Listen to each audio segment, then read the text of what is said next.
Nga SPA, ku ka detyrimin të paraqitet 2 herë në muaj, kreu demokrat Sali Berisha ju përgjigj interesit të gazetarëve për bordin e paqes për Gazën, një iniciativë e presidentit Donald Trump.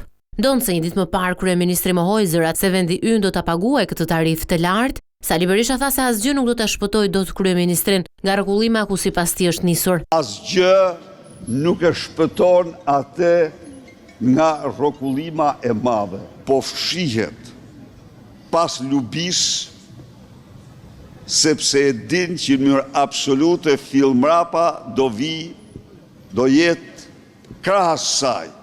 Nga ana tjetër, kryetari i Partisë Demokratike komentoi kërkesën e mbrojtjes së tij në gjyq për të thirrur kryeministrin Edi Rama si dëshmitar për procesin e Partizanit. I ka bërë një dëm shtetit prej 320.000 eurosh Edi Rama.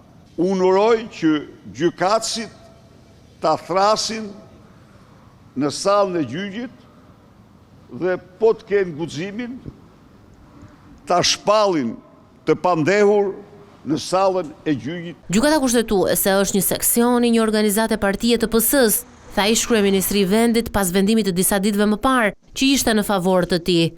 Atë çështje gjykata kushtetuese e trajtoi pas 8 muajve paraqitje.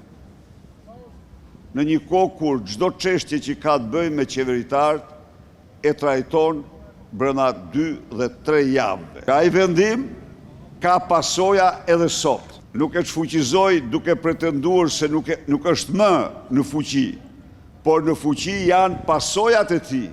Sali Berisha dhe Amarbër Maltezi, dhëndri i tij, në bashkëpunim edhe me 2 biznesmenë e një notere, dyshohet se kanë kryer korrupsion. Nga ana tjetër, dhëndri i tij akuzohet se ka kryer edhe pastrim parash, si pasojë e privatizimit të trojeve të ish kompleksit sportiv Partizani.